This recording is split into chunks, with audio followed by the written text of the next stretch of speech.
Welcome to the Nordic Mythology podcast. I'm Daniel Farrand of the company Horns of Odin. As always, before we jump into today's show, I do have to plug our Patreon. I know everybody's probably sick of hearing it every week, but it is how we keep the show going.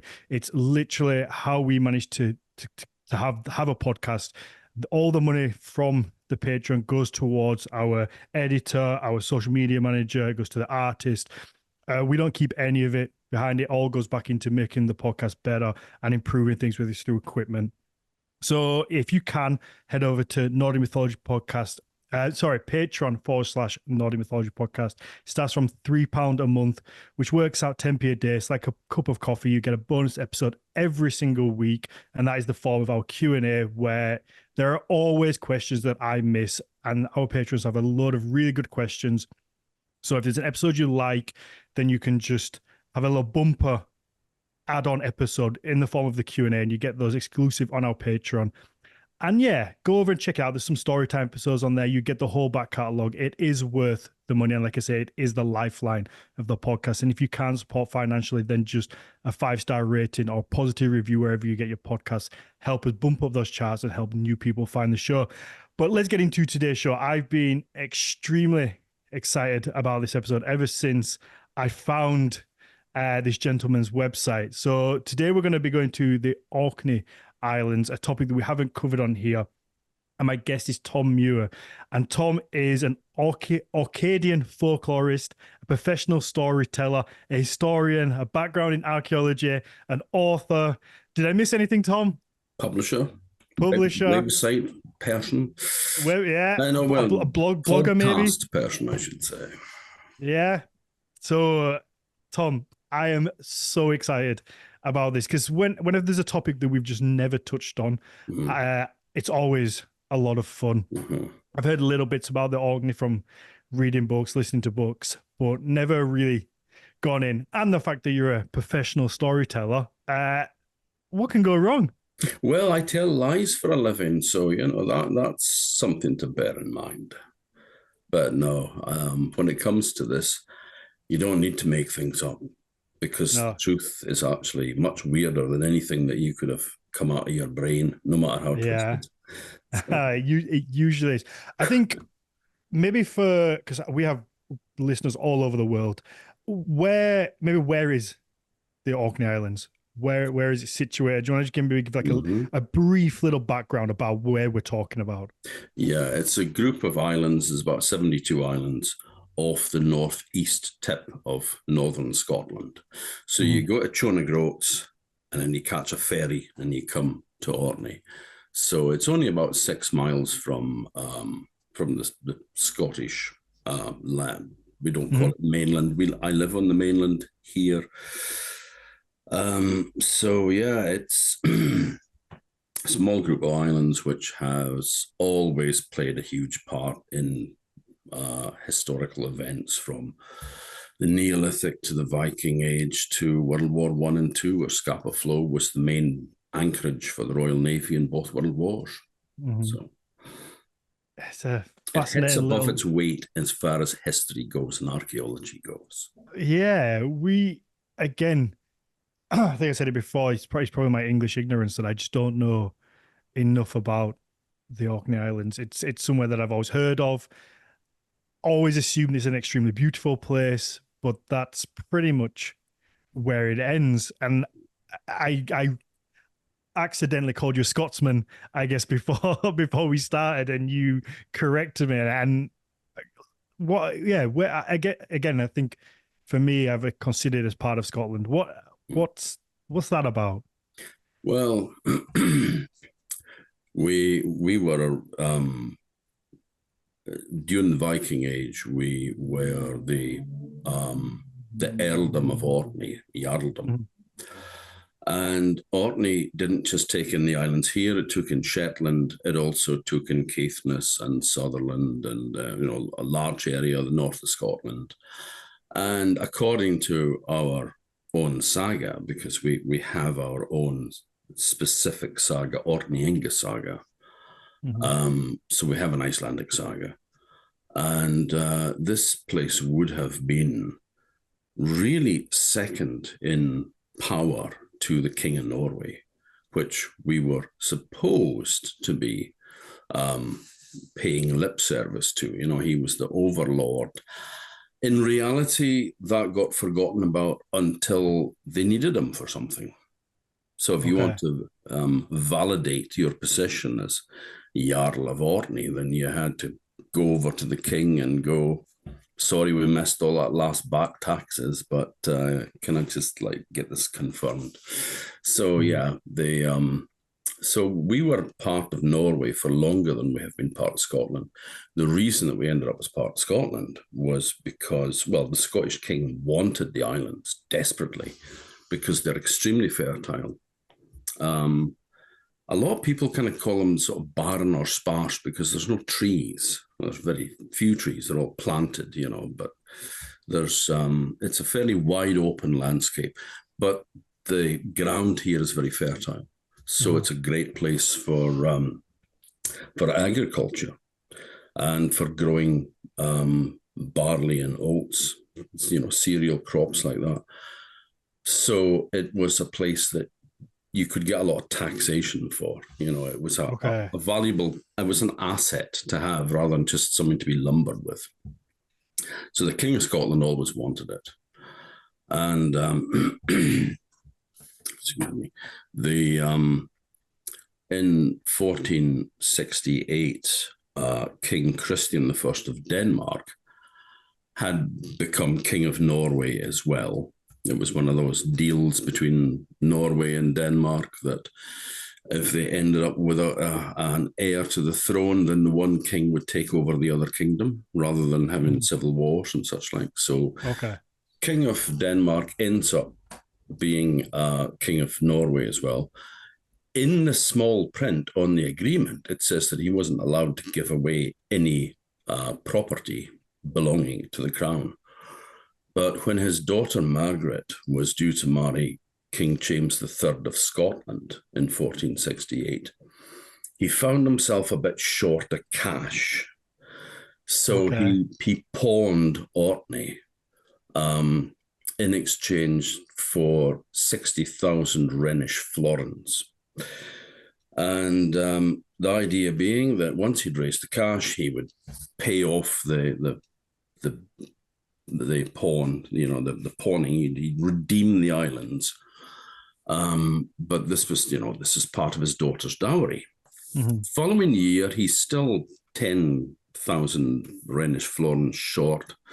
And Shetland also gets added to the mix as well. So Orkney and Shetland are now pledged to Scotland, but not legally part of Scotland until the dowry was paid back. But it was never paid back. And James III annexed the islands to Scotland in 1472, I think it was. And it has remained so ever since because that dowry was never paid back. It wasn't actually legal for him to hand over any property, but that has become a kind of a, well, to be quite honest, you know, in the last several hundred years, it's a bit irrelevant these days, really, you know. But we still consider ourselves Orcadian, not Scottish. Right. We have a very strong cultural identity. I love that. Does it ever get brought up in? I feel like these things always. I guess the one that comes to mind for me is something like the Falkland Islands. That every so often you'll get like a little thing that'll get kicked up about who owns it. Does that ever happen between like Norway, Denmark, and Scotland? Not so much Norway, Denmark. Does here. Okay. And so did you think if it would the people of Orkney, if they had the choice, would they go independent or would they rather be with Norway, do you think? I know obviously you can't speak for everybody, but I wondered if there was a general consensus. It's difficult to say. When we had the Scottish independence referendum, Orkney was overwhelmingly against because they didn't see themselves as part of, you know, like Scottish kind of culture. Okay. I suppose. Whether that was a mistake or not, well, that's up to the individual. And I'm not getting into that debate here. No, absolutely not. That's one can of worms best left untouched. But it was raised again recently by our political leader in the council here, who I was on holiday last year and I came home to this perfect shitstorm. My inbox full of journalists wanting to get quotes from me about about going back to Norway. And I was thinking, what the hell's happened since I was away? that it happens sometimes. A lot can change in a fortnight. So it turns out our political leader had expressed a desire to look into the possibilities of going back to Norway. Basically, because I collared him and I said, what are you doing? Do you realize the amount of shit you dropped me in there? Because and I can't say anything because it's council policy and I work for them at the museum. Right. Okay. So I'm not allowed to get wading into political debates. So I said that, so what was your thinking? And he said, well, at that time, the Scottish government was in a fairly weak state, and the Tory government in Westminster was in a very weak state. And he thought if there was a time to put a bit of a squeeze on either of them, it was then, But I mean, this is something that comes up. There was a Back to Norway group, and there was there's always been dissent, shall we say. Yeah, rumblings. Yeah, but mostly we just go on with our lives, and we still pay tax to Scotland, and we Westminster, I suppose. So it's just things carry on. Yeah. Is there anything to do with because there are a lot of oil farms up there? Is that true? There are there's an oil terminal here. Yeah. It's small compared to the ones in Shetland. Oh, okay. I just knew there was a lot of like oil rigs up there, and I wasn't sure if maybe that played a part. Yeah, we also have some of the highest number of wind turbines. Oh, okay. We generate more electricity than we use. Oh, wow. Although we pay the second highest rate. Fuel poverty in Orkney is the second highest in Britain. After Shetland is the first. And yet we actually produce all our own electricity locally. But that doesn't make any difference to the big electric companies who are still calculating how much it would cost to generate electricity in the central belt of Scotland and ship it north. That is now history. We are about to export electricity to the national grid. Yeah, I've never quite understood that. That's quite similar in Norway, isn't it? They ship a lot overseas and then get hit with sky high electric prices. And I think there's even a different, because it's very unusual for an Englishman. It's pretty much the same anywhere you are in England. You're going to be paying the rate of the company. But I think in Norway, the north of Norway versus the south of Norway, they have different prices based on how hard it is to transport the electricity, which you'd imagine once the cables are in, it's all the same, but they'll charge more wherever they can, won't they? But we're let's get back on topic before we get too far off. Please. So we have you booked in for 2 episodes, and we're going to do today's episode on the Viking Age in Orkney, and then we're going to do another episode at a later date on Orkney as a whole, and a little celebration of the islands and their history and the folklore and all that fun stuff. So when it comes to the Viking Age and the Orkney Islands, where's the start? Because I guess I would imagine it's quite a beneficial geographical location when traveling around the kind of the UK, to have this little point that you can control and maybe stop at and move. Would that be their purpose, or? Yeah, I mean, it seems as though Vikings were very well aware of this place. before settlement. There may have been some trading back and forth between the Pictish people who lived here and the people from Norway. But we don't know exactly when the first settlement was. It's thought that it was probably, it was being used as a base for attacking other areas in the UK, probably quite early on in the Viking Age in Britain. Okay. So you could be looking at the late 700s or very, very early 800s. I don't think that their navigation was pretty good, I have to say, but it wasn't that good that they would be able to set off from a fjord somewhere in Norway and hit Lindisfarne, Yeah.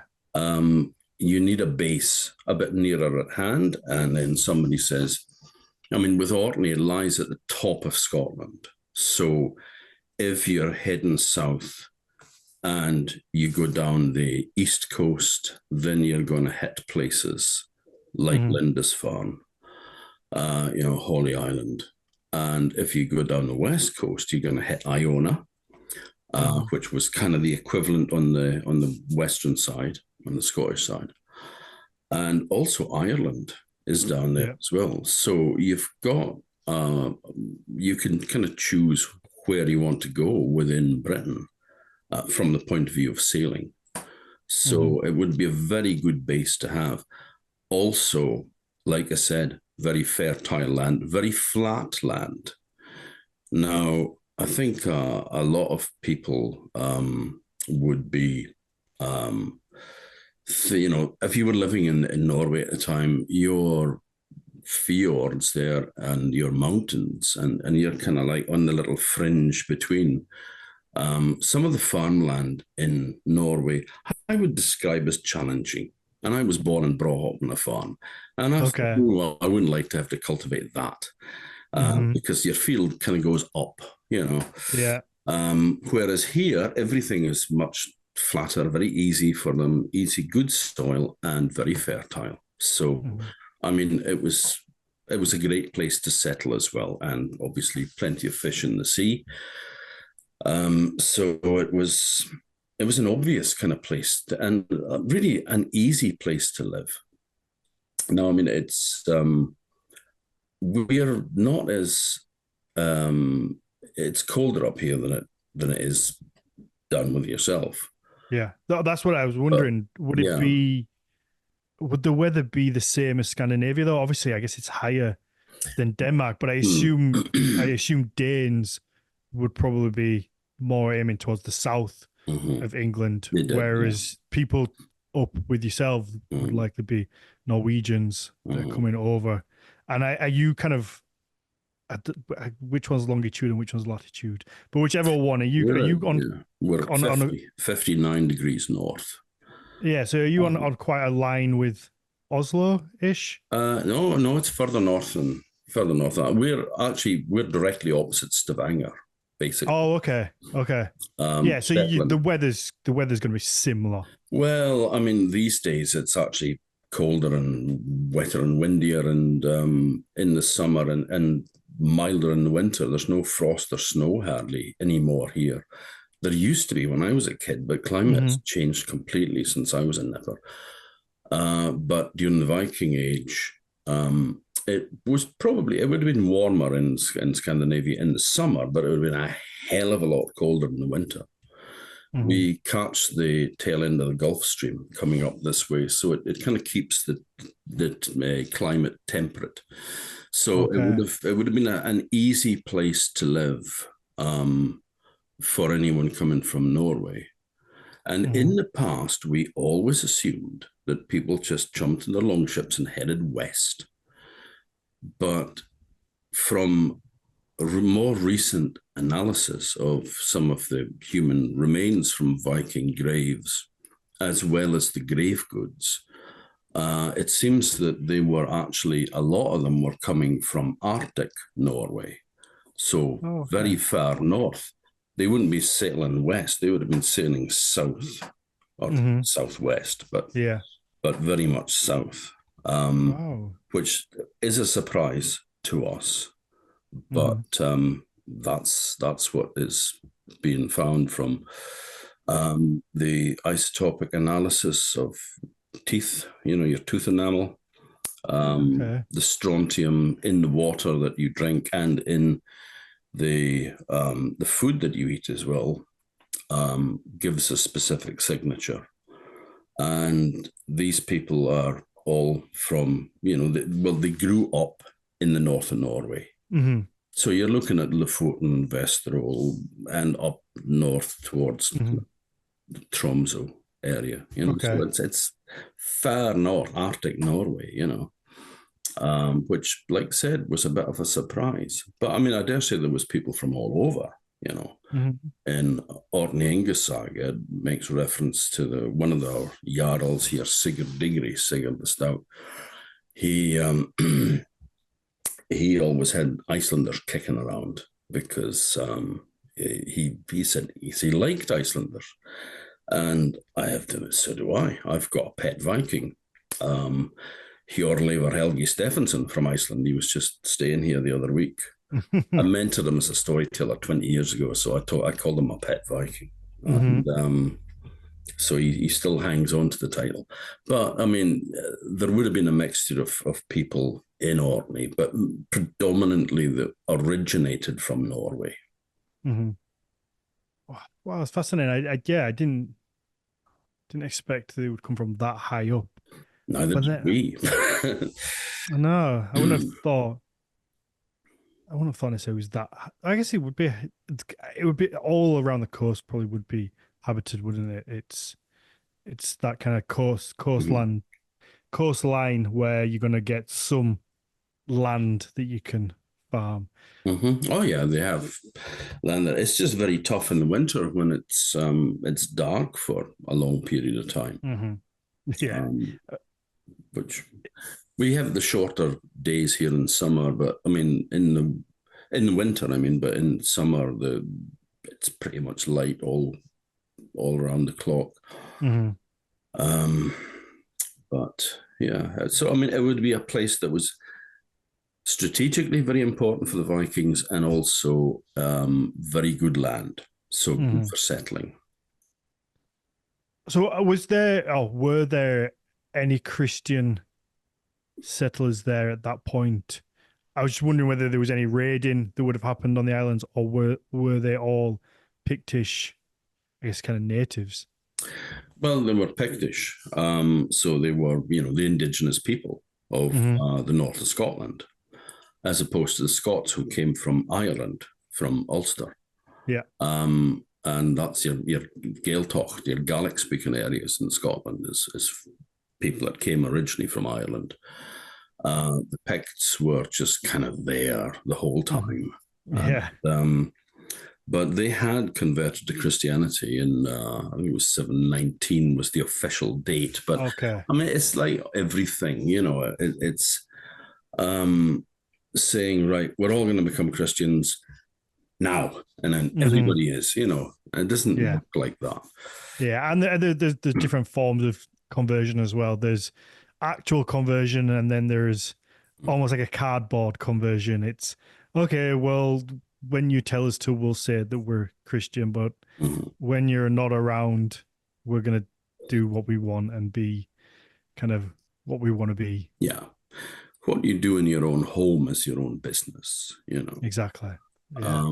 And also, I think that we get a bit led down that rabbit hole with thinking that, the Vikings were like crusading for their own faith, Yeah. The religion was treated very loosely, You may have done your bluts, your sacrifices at certain times of the year just to keep on the right side of them.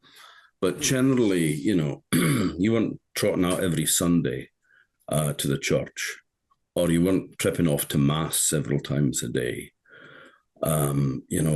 It was much, much looser. And I don't think that they really cared too much about what people were worshipping here, as long as they were basically, doing what they were told and paying their taxes or whatever. Yeah, it always comes back to money, doesn't it? As long Oh as yeah. as long as the taxes are being paid, I don't. And again, I think it's this narrative you see, particularly in Facebook groups, which I sometimes fall into. This argument of, like, again, the Vikings were this last hurrah against Christianity. They fought to the end until they were forced at bended knee to convert, and it's like, I don't think it's quite like that. I think that they were opportunistic, which they've shown. And if an opportunity came where they benefited from being Christian through better trade networks or better land or better title, then they took it, just like most people would today. If it meant you really didn't have to do much other than maybe get baptized and on a Sunday just say that you believe in a different God, then why not? A lot of us would do the same if there were advantages to it. Well, very much. I mean, it came down to trade. Christians wouldn't trade with people that they classed as pagan. And I mean, if a Viking had to get a bit of water poured over them and told that they are now a Christian, then if that meant that it opened up the trade possibilities, then they were all for that, because I don't think it really meant as much to them as maybe some people think. I could be wrong, of course. It wouldn't be the first time in my life. But I think that they were much more laid back about it. And attacking the churches, people see that as an attack on Christianity. It was easy money. Exactly. There was a place with a lot of unarmed men and a huge pile of wealth, and nobody guarding it. They didn't have a security team coming in. Yeah, it didn't matter whether it was Christianity, any other religion, or no religion at all. Just a little place that somebody had left a lot of money with a bunch of, like, say, unarmed men. It's there ripe for the taking. The Christianity part is kind of irrelevant. Imagine if banks these days had no security and had all their money just stacked up in piles around the wall, To them, it was like that. Other Christians wouldn't touch the church because it was a Christian church. And you would be in serious trouble upstairs if you were messing with that. But if you didn't believe in it, it was just like, help yourselves. And I was on Iona last year a couple of times. It was noticeable that they always left Iona for about 3 years, and then they'd hit it again, and then leave it for 3 years, and then hit it again. It's fascinating, isn't it? Allowing them to build up more wealth, and then you go back and hit them and take that. Yeah. So,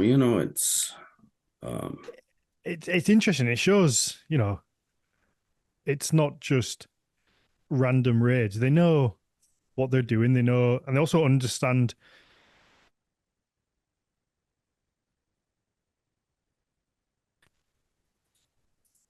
time, and it's calculated. So I lost you there for a second. Just audio went off. Yeah, I think the audio has been a little bit funny. Hopefully but yeah, I mean, it was but yeah, and it was young men wanting to build a reputation. I mean, we have to bear that in mind as well. It wasn't just about getting rich. It was about gaining a reputation. Your honor was worth more than just gold or silver. You wanted to do things that people would consider worthy of writing a poem about or telling a story about. You wanted that reputation. That was really, really important. Yeah, and I think if you come from a family where the farm goes to the eldest son, you're maybe second in line, third in line, you have to go out and make your own name and do your own thing, and this was an opportunity and a way to get that name and be somebody on your own and get that wealth and a reputation. Yeah. So when it comes to the Orkneys, did you say that there were some raids, or was it all relatively quite peaceful? That we have no idea. Orkney saga, Okay.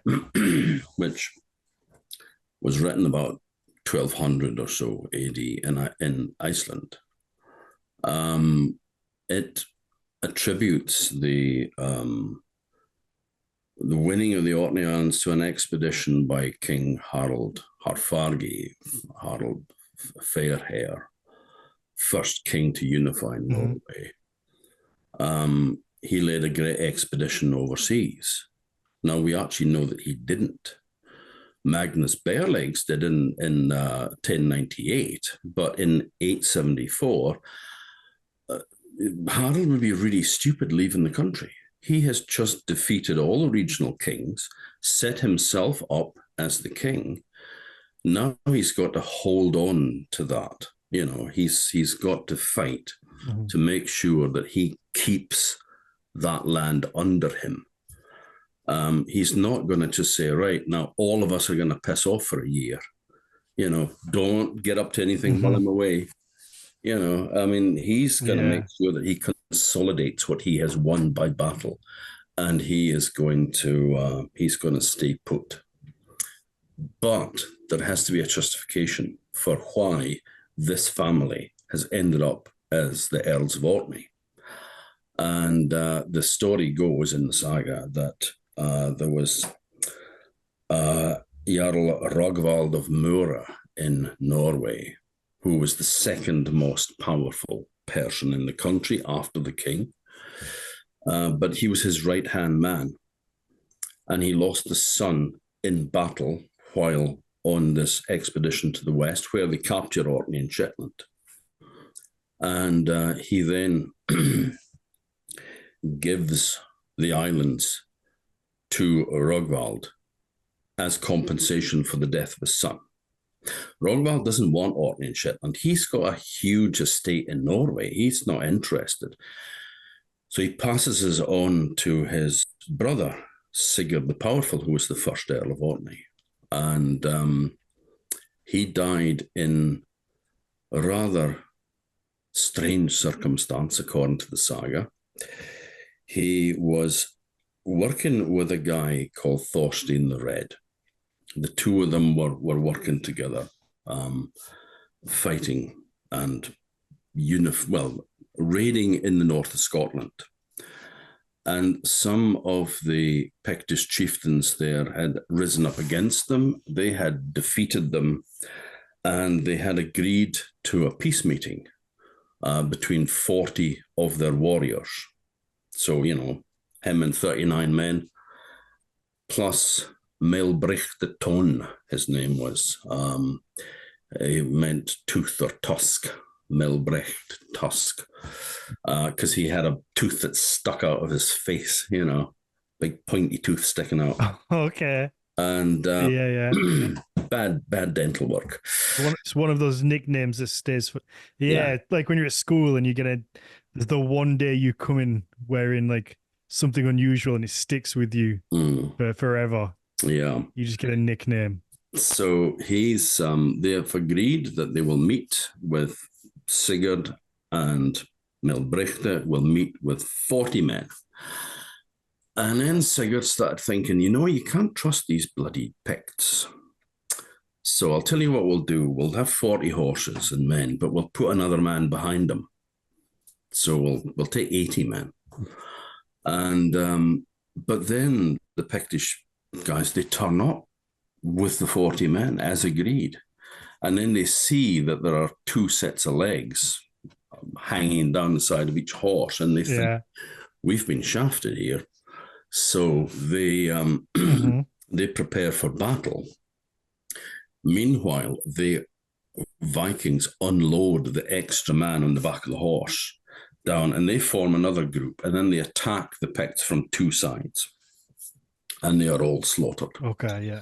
And then Sigurd, unusual, actually, for Viking times, but quite a Celtic thing. And it may be that this is sort of two traditions being mixed up here.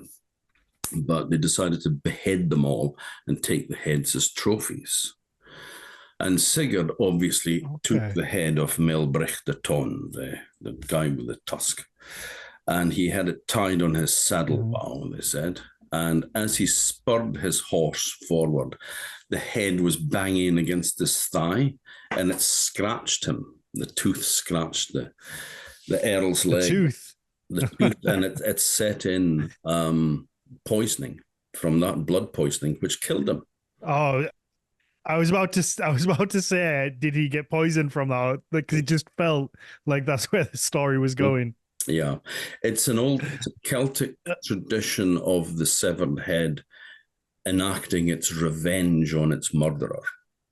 So, yeah. But anyway, he dies. His son takes over, and then he dies young. And then Rogvald of Morar sends over one of his sons, who proves to be a complete failure, because Orkney at that time is being used as a base by Danish Vikings. Strangely enough, it names them Calf Sturdy and Thorir Treebeard, and so that these two guys are leading a big bunch of warriors in Orkney, and the inadequate young Jarl can't get through this lot at all. So he ends up going home. Halad, his name was. He goes home with his tail between his legs. And so Rogvald starts looking at his other sons. And the story goes that the different sons come to him and say, will I take over? Will I go to Orkney? And he goes, no, son, your future lies, in to the south, or to Iceland, or inheriting the estate after me. One of his sons was Rolf the Ganger, Rolf the Walker, because he was so tall he couldn't ride on a pony, because these are smaller ponies, and his legs were too long. He used to drag on the ground, so he had to walk everywhere. And he was the guy that ended up going to Normandy. What a way to get a name. Yeah. He ended up going to Normandy and being given territory there by the King of France, and becoming, called Rollo, and being the first Duke of Normandy. So the Earls of Orkney and the Dukes of Normandy were actually related. So then Jarl Rogvald's son, who is born to a slave woman, comes in, and he's only got one eye. He's called Torf Einar, so Torf Einar, like a peat.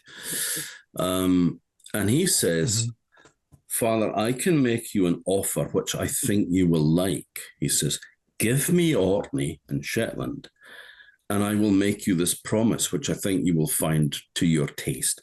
I will go away, and you will never have to see me again. And he went, done. So he got Orkney and Shetland in order just to bugger off. So that's what he did. He came across and became the founder of the Earls of Orkney that followed on from him. They were all descended from that one guy. And so, yeah, but it doesn't make any mention of who was here before them. In Orkney and Saga, it's been handed over heroically, after the guys lost the son in battle, and it's like, here, have these islands. But there's no mention of the people that lived here. But there were people that lived here, and we don't know what happened to them. Yeah. But what we do know from the archaeological record is that the Pictish artifact assembly just stops, and the Viking one begins. So they used to make very fine, thin-walled pottery. That stopped, and everything that was Pictish, the kind of combs that they used, everything that just ended. So a lot of people said, they were all slaughtered. And that's where my brain would go. But think about it. you've been on a long ship for 6 months, rowing behind Olaf the Flatulent, and you land in Orkney, and there's this hot Pictish woman, and you think, God, she's beautiful. Damn shame I've got to kill her. I think it's more likely that we had places that we know were Pictish strongholds, and then they end up being Viking strongholds. So this is a place where you would have chieftains living with warriors. The chieftain and warriors are done in. But the ordinary people who are farmers and fishermen and such like, they need people to work the land as well. So whether they become thralls, I mean, the Vikings weren't shy of taking slaves, were they? No, not in the slightest. It was big money, it was big business. And genetics in Iceland has shown that, the mitochondrial DNA from the female line of the family, a lot of them are Celtic, Scottish or Irish. So they were taking wives with them from these places. Yeah. And that was what the next generation in Iceland was founded on, Celtic women and Viking fathers. So, so I mean, whether or not we would have carried on working it, I think it's quite likely. There is a garbled account in the Historia Norwegia. I don't know if you're aware of it, but it was a 12th century. No, it wasn't. It was about 1200. It was written about the same time as Orkney Saga. And it tells this story that in Orkney, there was two groups of people that lived here, Picts and Papar. Now, the Papar, we know, is priests, because there's place names here that have, Papa place names. Which just means it's from the same source as Pope, it's Pater, it's father, So it's just the term for priests. We also have reference in sagas to somebody that escaped Vikings and probably ended up on the island of Papawestry, where there was a big monastic settlement, and he met a bishop there that spoke Irish, and this guy was Irish. He was captured by the Vikings in Ireland, so he was able to converse with him. He was an early saint. So again, there is a suggestion that people are still carrying on as normal. Well, not as normal, but they're carrying on with the same religion, although the material culture kind of comes to an end, but they're probably working as either as slaves or as quite a low-ranking peasant. And they're probably relying on goods being supplied by Vikings rather than making their own distinctive cultural pieces, artifacts. But in this Historia Norwegia, it says that the Picts possessed great power, and they could do great feats before midday, before the sun was high. They could build great walled cities. But when the sun was high in the sky, they lost all their strength and had to go and skulk in small underground houses. Now, a lot of the archaeology here is underground houses, or, because it's been built up, earth over the top of it, over the millennia. And we have lots of Neolithic tombs. So this could be things that are all recognizable as being underground structures. And the Picts end up becoming almost like fairy folk. They were supposed to be no greater than pygmies in stature, it said as well, just for good measure. But they could do all these amazing things, but then they lost their strength during the day. And so, it's hardly a reliable source. And also you're looking at something that's, 200 years or so after the events. So it would be like us writing about, post-Napoleonic War Britain, it's that far back. Yeah, it's. I think we always have to remember, because it's so easy to talk about history and 200 years as though it's nothing, but you have to take a second to think, oh, it's actually 200 years. It's a long period of time to be writing after. So how, when it comes to the Orkney saga, is that where we base most of what we know about Viking Age Orkney? Does it mainly come from the saga, or is there archaeology that backs it up? How reliable do you think it is? Well, there is a lot of Viking Age archaeology. There's been entire cemeteries found, one of which on the island of Westray shows people as being traders. The goods that they are left behind are the usual, the oval brooches for the women's graves, and but in the male graves there are things like balance scales for weighing silver or whatever, Yeah. So it shows a trader. And so there's a lot that turns up. So it looks like you've got a trading settlement there. Westness and Raunchy, Island of Raunchy, is a cemetery of wealthy people.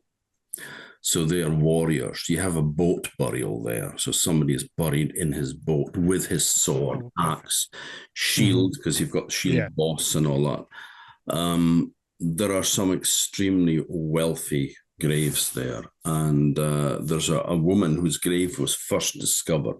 A guy was burying a cow in 1963 and dug up a female skeleton. And she was buried. Why? I'm more intrigued as to why he was burying a cow. Because it had died. Is that a common thing to bury a cow? If it dies of natural causes, then you wouldn't eat it, because the meat would be hopeless. It's not been bled, and also you don't know what it's died of. So if it's not just like a cow going off to the market and go into an abattoir. If it dies on the farm, then it's buried on the farm. And that's what they were doing, because they're on a small island as well. Remember, they're not able to access facilities like a knackery here, which actually we don't have at the moment. But we should. We're a farming community. We should have that. But anyway, that's another story. But he's burying this cow that has died of natural causes, and the meat is no use. So there's nothing they can do with it. And he digs up this woman's grave, and she's got their oval brooches. She's got a string of beads between the two brooches. She's also got a beautiful ring pin. It's called the Westness brooch, and it's Hiberno Norse, so it's of Irish origin. Well, Viking Irish or Irish Viking origin. Yeah. And it's old at the time that she's buried with it. It's over 100 years old when she's buried. So it's like a family heirloom that's been handed down. Yeah. And she died in childbirth because there were the remains of at least one infant, possibly two. There was a discussion about whether there was maybe another leg bone. These neonatal or just postnatal bones, difficult to determine because they're so fragmented, because all the bone grows into each other over time, and here it hasn't, and also they don't preserve terribly well, and the soil here isn't actually, it's quite acidic, so it's not that good for preservation of bones. But yeah, there you have this high status cemetery of rich people, seem to have been maybe kept away from everyone else. It was a special place to be buried.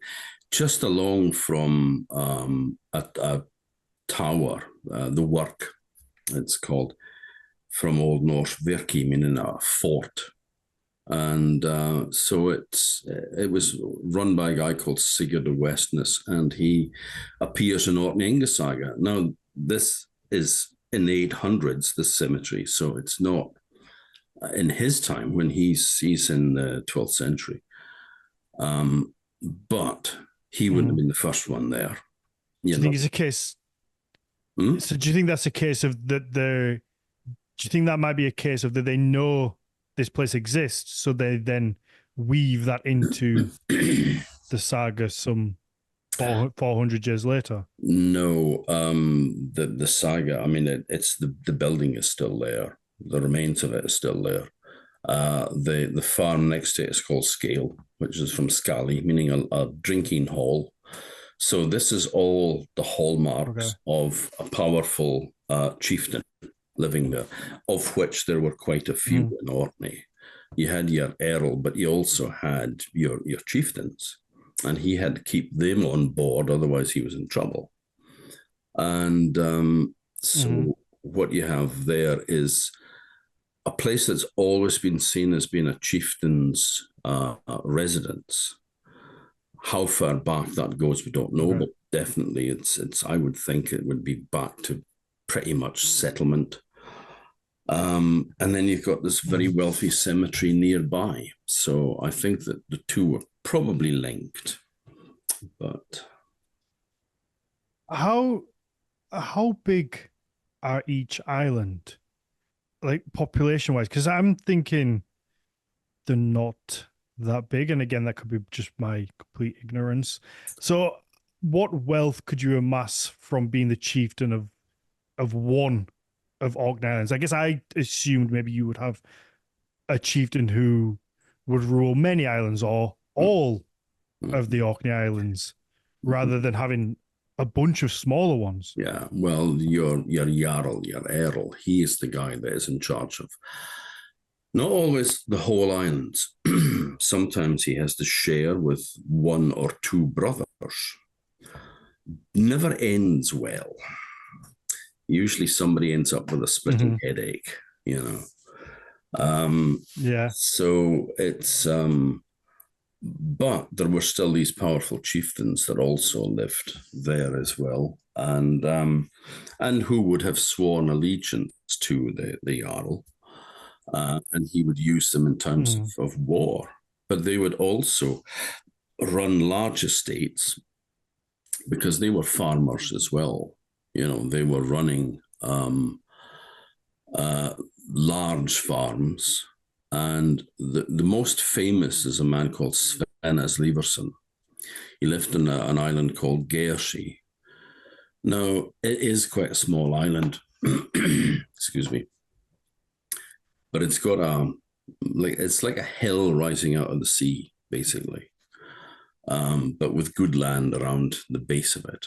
And he had Langscale there, so the Lang Scally, the long drinking hall, because it was huge. And he was the maker and breaker of earls. He would take ones in there. He would dispose of the old one here and there as well. So he was a guy that you had to keep on the right side of. But what he did was every year they would sow their crops, and he would be there in the spring, crops would go in, and then he would lead his summer raid, and he would go a Viking.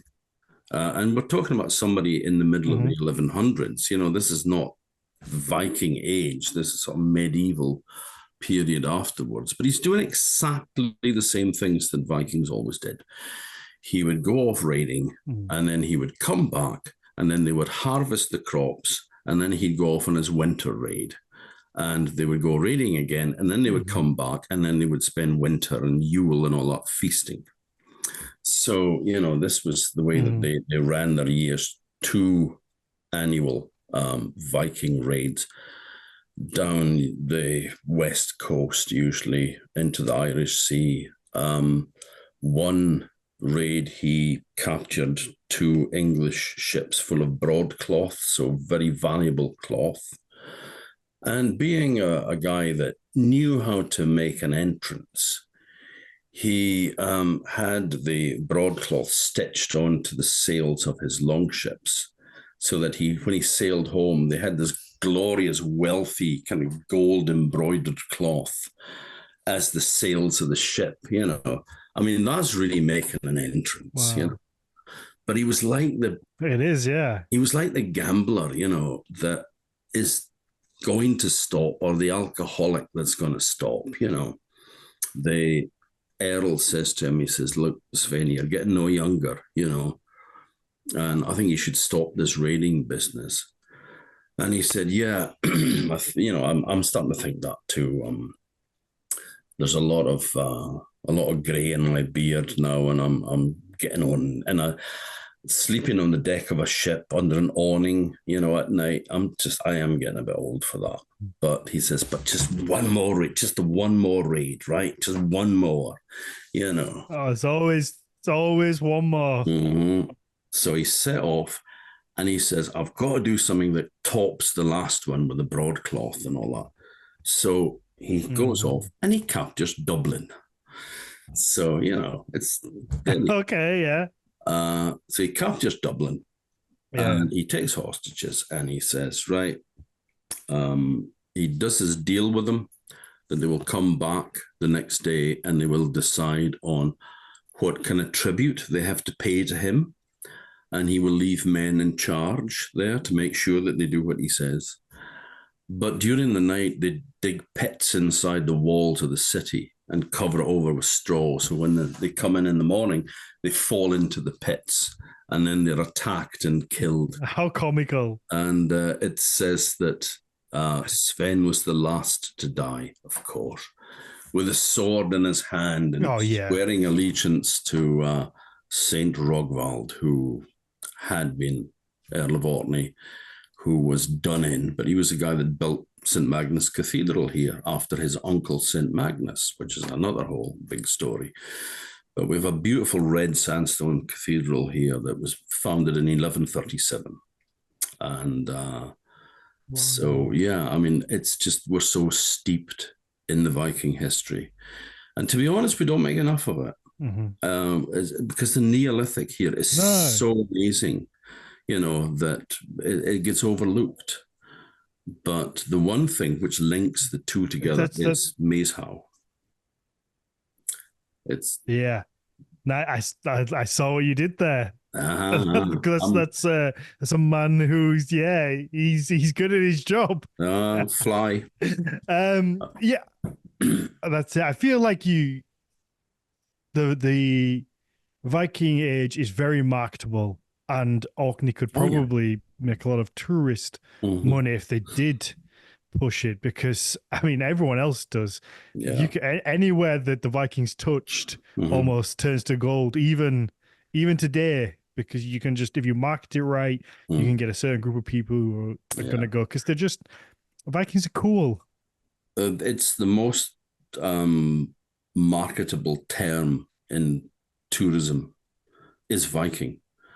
Well, obviously not in Australia or South America or something like that, but you know,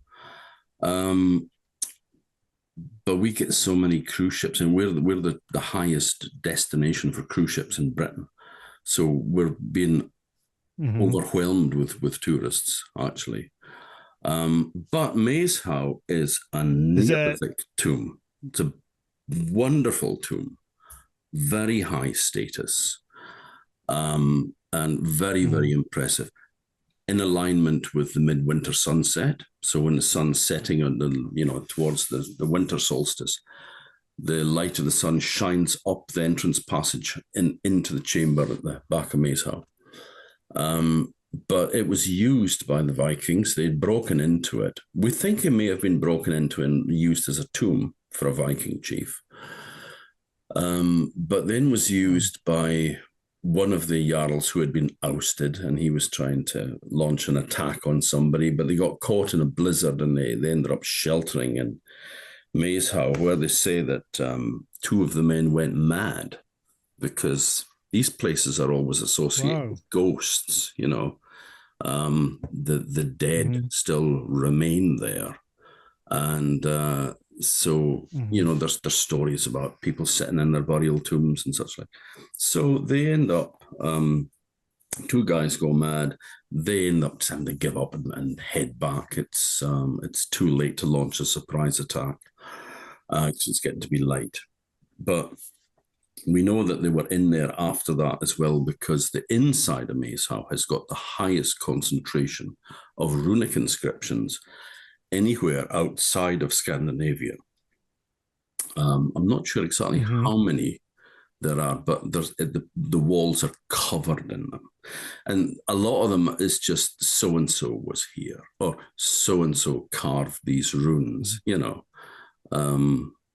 you think they were done, were they done all in a short period of time or in one journey? Or do you think this was somewhere that was repeatedly used as a shelter when passing by? It was. I've just pulled a picture up. Sorry, I think there's a little bit of lag with the audio, so I do apologize if I speak over you. I just pulled a picture up of it, and it is a fascinating little building. Oh well, I say building, mound, burial chamber. It's a really beautiful place. It's 5,000 years old, but I mean these guys were using it during the Viking Age and probably in the 12th and in the 12th century, because there are references to some of the guys that calling themselves Jerusalem farers, because Rogvald, that built the cathedral, went on a pilgrimage to the Holy Land between 1151 and 1153. And these are done by some of the guys on their way back, because they're referring to themselves as that. And there are also people named in it who we actually know who they are. But there's also, I mean, like I said, some of them are just showing off. There are cryptic tree runes there, which apparently are extremely rare, and also it was showing off how good they were, But then there are other ones, which was it Helgi carves and Thorer bedded, but basically it's been translated these days, if you don't mind the language, as Helgi carves and Thorer fucks. So somebody's having a shag in one of the chambers or something, and the other guy is carving his runes,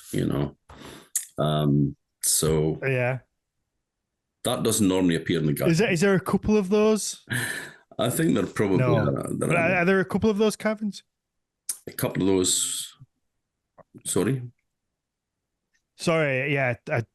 there's definitely some sort of lag. Are there a couple of those carvings? Is what I was asking, of these kind of sexualized ones. I think there's a couple. I can't remember what the other one is offhand.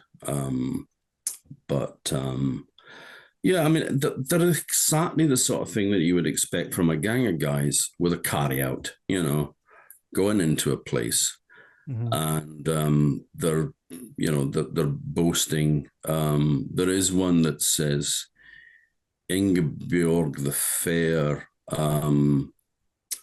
even the finest lady has to stoop, or something like that while coming in here. It means that she has got a high opinion of herself, but she still has to stoop in order to enter the chamber, because it's a low passage, So, I mean, there are various kind of references. There are references to gold being found as well, lucky the man that finds the treasure that was carried away from here and all that. No sign of any treasure. It's a Neolithic tomb, If it was reused by a Viking, then it may have had some grave goods in it. But there are also carvings of a walrus and an otter, but there is also the Maeshowe dragon, which is brilliant. It's just a lovely little carving of a dragon. Let me see if I can. Oh, you'll find it online. Pull that up. I love I love these little carvings that humanize people from, whether it's 1,000 years ago or from any time period, where it's so easy to look back and just think of, it's just a person 1,000 years ago and they have nothing to do with us. But when you see these little actions that are very similar, and Richard Wakeman, who works at the British Museum, he was telling us, and when I was there, he showed me these little papers that he said were one of his favorite things in the British Museum. And they were the little papers from Roman soldiers when they were up at Hadrian's Wall or Yeah. up around that area that they'd sent back to Rome, basically saying the weather's shit up here.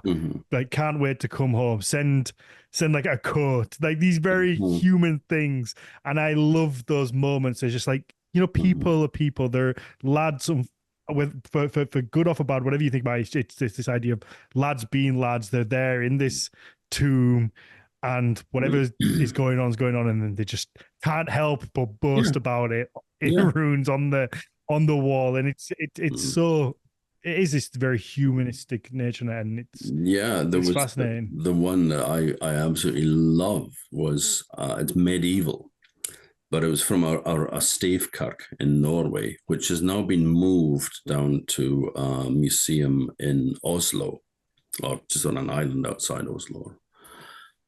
And I was going around there with a friend of mine who was a lecturer, historian from there, and runologist from the university.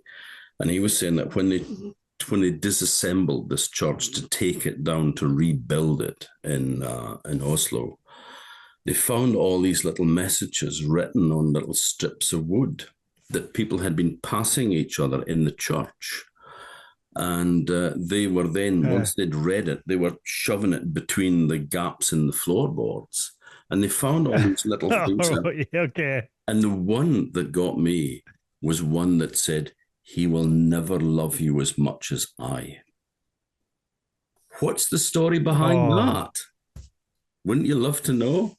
Oh, what it's, but you would. And the crazy thing is that these would never have been found had the church not been taken down to be moved. Yeah. So how much stuff do we have like that we may never find, because now places are World Heritage sites, or they're protected, and these little kernels of history that are just locked away. It's beautiful. One of the great treasures in the Orkney Museum where I work is the Scar boat burial from Scar and Sandy, on the island of Sandy, near where my dad was born, actually. And that was only discovered because the Orkney has been eaten away by the sea. And there are becoming, more and more storms and high tides and stuff like that. And it's eaten away a lot of the coastline. And there was a boat burial found as a result of coastal erosion. And it was, the main person in it was an old woman in her 70s, which is quite old for the Viking age. They think she may have been a priestess with the cult of Freya, because she had with her a linen smoothing board with dragon heads on it, which is just fabulous. The Scar plaque, it's called. If you Google that, it's beautiful. And but this old woman was in the main part of the chamber. There was a child with her around 10 years old. It's only the lower leg bones that remain, so we don't actually know, whether it was male or female. And also with children's bones, really, really difficult to actually establish gender, but it's just too kind of nondescript. But there was also a man in his mid-30s in a crouched position in the bow of the boat with gaming pieces, sword, and he would have had a bundle of arrows sitting on top of the sword as well, iron arrowheads. He would have had an axe as well and a shield, but they've gone. We've lost those to the sea. But the thing is, that was excavated as an emergency excavation about 1991, I think it was. And just after they'd finished excavating that area was basically stripped away by the sea. And that beautiful whalebone plaque with the dragon heads on it would have just gone into the Atlantic Ocean and we would never have known it existed. Okay, we're gonna quickly touch on these two things, and then we'll wrap up and do the Q&A. I also thought for anybody listening, the spelling of Meishao or Maishao. How do I pronounce it properly? I'm awful. Meishao. I'm so bad. Meishao. Meishao is Maeshowe. That's right. Just so people can pop it in and find it. So I just pulled up the dragon. Where do we know when the dragon was carved? When it was carved in there? Because it's probably 12th kind century. of not, because it has that Viking art feel to it, but it's not quite kind of Viking art, almost into that medieval period. It's a very strange kind of crossover. It's medieval Norse. But it just at first glance, at it, it certainly fits in with like something like a Mammon Beast, that it has that feel to it in the shape and the layout and the structure of how it is, but it also has that kind of medieval look to it. It's such a fascinating little thing. And I see that it says a treasure dragon. Is there a story to the dragon? No.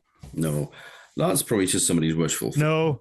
There was mention. Maybe. Talk about a treasure in the tomb, which we don't, we're unaware of there being anything. But yeah, it's 12th century. So mid-1100s, probably, from the graffiti. So I'd imagine it'd be around that kind of period. Whereas the scar plaque is actually, again, something that is from Arctic Norway. It's from the far north of Norway. And they also found in the caulking of the boat that they were buried in, they found traces of sand in that, between the planks of the boat, which came from northern Norway. So it's all the... How do I spell that? Scar, S-C-A-R. Oh, so literally scar. Plank, did you say? Pardon? Plaque. Did you say plaque? Plaque, yeah. It's a flat bone plaque. It's oh, wow, okay. It's for using with a glass linen smoother for finely polishing linen or putting in little pleats in it. So it's been referred to as an ironing board, but that's maybe a bit kind of, it's kind of, it is kind of what it is, but we have this idea of what an ironing board is. It is nothing like that. And it's quite a big thing as well. It's about kind of, it's 18 inches high or so. How fascinating. Because again, that looks like a kind of blend of art styles as well. Well, this one we know is around sort of 850. So it's or maybe just a bit later, but it's 9th century, so it's Viking age, very much. But of course, it's right up in the north, so cool. It's and there are fragments of some of these, and complete ones as well, that are known of. There's one in the British Museum actually, but it's not as good as our one. No. How beautiful! What a lovely item. Let's wrap this up and let our page. Yeah, and it makes you wonder how much stuff has been lost. Oh, how many bits have just gone? It's best that we don't know, because there could be. I think you're right. The largest Viking silver hoard in Scotland was found here. And it's about 11 kilos, I think, of silver, including big thistle brooches. I remember meeting a guy at Fotoviken in Sweden, a Viking market there, and he was saying, "Oh, you're the Orkney guy, and it's here, do you recognize this?" And I went, "Yeah, it's a thistle brooch from the scale hoard." And they went, "Oh, because they thought I would kind of go, oh no, why? And I went, yeah, of course. I mean, Yeah. I work at a museum. We've had these things on loan from the National Museum of Scotland. I know them very well. I have slept with one because our burglar alarm broke down and Okay. I had to sleep on the floor of the bloody exhibition room. So I know this very well. Did you? But Oh, wow. the thing Okay. is, those brooches are Hmm. over a foot long. They're giant. They're like something Hmm. that you'd have had in a shop window display rather than something that you would really wear, Yeah. But I mean, they are the Hmm. largest ones are a foot long, and there are terminals of other ones that are larger still. Oh, yeah. They were a show of wealth. It's all flex, isn't it? Mm-hmm. Look what I can do. And we still see today, you know, over the top jewelry that isn't. We know it's not comfortable to wear, but it's a show of your affluence. Yeah, But yeah, let's wrap this up and we'll let the patrons ask you some questions. yeah. I I love this little dragon figure. Now, Tom, I don't know if you know, but I carve drinking horns for a living. All right. And as soon as I see this, as soon as I see this little image, all I want to do is carve that on a horn. So at some point, I'm really busy at the minute because we're coming up to Christmas. At some point, I'm going to carve that on a horn and I'm going to send it you as a gift to say Oh, thank you for doing thank you. That is so these two kind. podcasts that we're going to do. I used to have a drinking horn Because called every so Claude. often, I gave it away to a Swedish yeah, friend, and so I am without a drinking horn at the moment. So okay. Well, I'm going to make sure you get one with fabulous. the Oh, that would be Mishao lovely. dragon on it Brilliant. because yeah, every so often I'll see like a little design that I just want to carve, and I love Mm-hmm. doing different things. Mm-hmm. And it's such a cool little design, and I can't think of anybody more deserving of it. So yeah, it may take me a little while to do it because we're like I say we're really busy at the minute, but Yeah, of course. we will make sure that gets Oh, done, thank and you. I'll get that sent to you because I would love to do that. I'm really, But thank you Daniel, very much seriously, I'm really for pleased with this. that. No, don't. I like I say we'll make sure that happens because I think it's a lovely design and I want to do it and Mm. you're the right person to have it, I guess. But yeah, let's wrap this up and then we will let the patrons ask you some questions. Yeah. So thank you very much. I can't wait to do the second one where we're going to look at Mm-hmm. Orkney and its folklore on its own. Where can people find you? Do you want to just shout out your Oh, website? I yeah. know that Um, there's one of our patrons in here who bought one of your books from the Orkney Islands.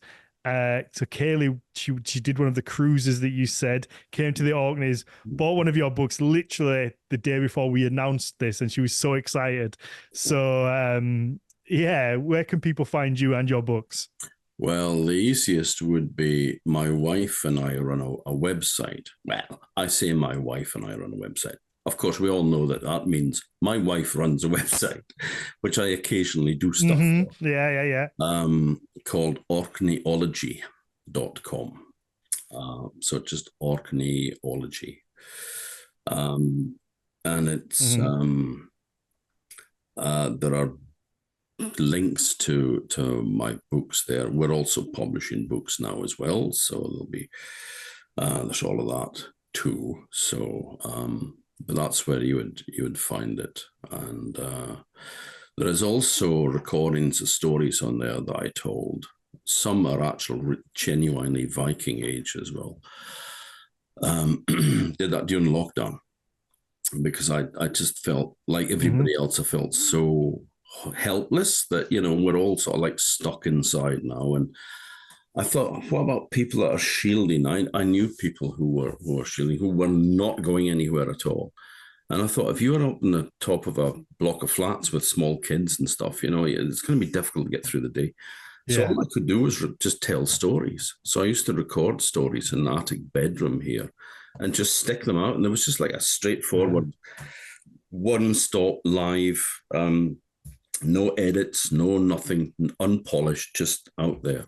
Oh And wow. they're still there. I was going to Mhm. just take them down and bin them, but people said, "Oh no, leave them up." So There's over 170 stories, and they'll range from a few minutes to 2 hours. Wow. There's a 2 hour one in there. Well, 1 hour and 57 Wow. minutes. I shouldn't exaggerate. I mean, don't let a little exaggeration get in the way of a good story. Exactly. So that's Wonderful. Yeah, go and listen to that. You have the voice for it. well, that's because I'm getting over a cold, but I do normally sound like this anyway. But usually after a night on the whiskey, well, I was well behaved last night because I was doing a podcast today. It might not mean that whiskey doesn't Yeah. Oh happen later well. this evening, mind you, but Yeah, we appreciate it. Okay. Yeah. Let's wrap this up. Oh, I'll do my little shout. So if you want to follow me, it's Daniel_Firen1 or the business Horns of Odin and the podcast across the board, Nordic Mythology podcast, whether it's Instagram, Facebook, YouTube, you can watch the episodes on there. And yeah, that's it. Let's jump into the Q&A.